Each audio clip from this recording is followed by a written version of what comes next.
Isang buwan na lang, Pasko na.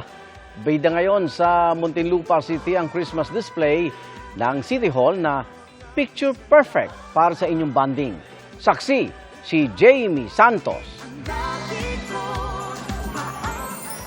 It's beginning to look a lot like Christmas everywhere. Sa Muntinlupa City nga, bukod sa namumutik-tik na Christmas lights at decor sa City Hall, pinaningning ng fireworks display na ito ang maulap na langit ngayong gabi.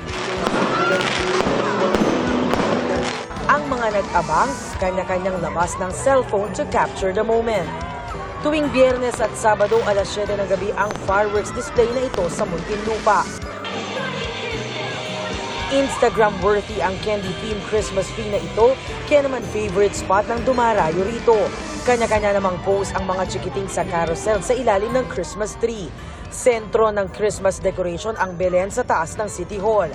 Pagpasok naman, bubungad ang mga toy soldier. At sa gitna nito ang isang malaking Santa Claus na mabenta sa mga bata at young at heart. Lahat makikita mo na every family, masaya. Oh, like us, oh.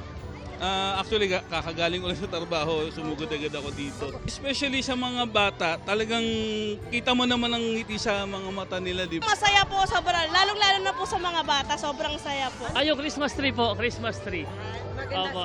Maganda po, maganda. Pati yung mga ilaw po, maganda. Mae-enjoy ng publiko ang Christmas light show sa Muntinlupa City Hall Quadrangle mula Lunes hanggang Sabado alas 6 hanggang alas 9 ng gabi.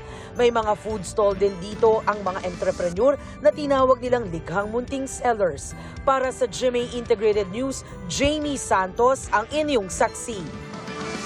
Mga kaibigan, samahan niyo kaming saksiyan ng mga balita. Mag-subscribe sa GMA Integrated News sa YouTube. Para sa mga kapuso abroad, samahan niyo kami sa GMA Pinoy TV at sa www.gmanews.tv.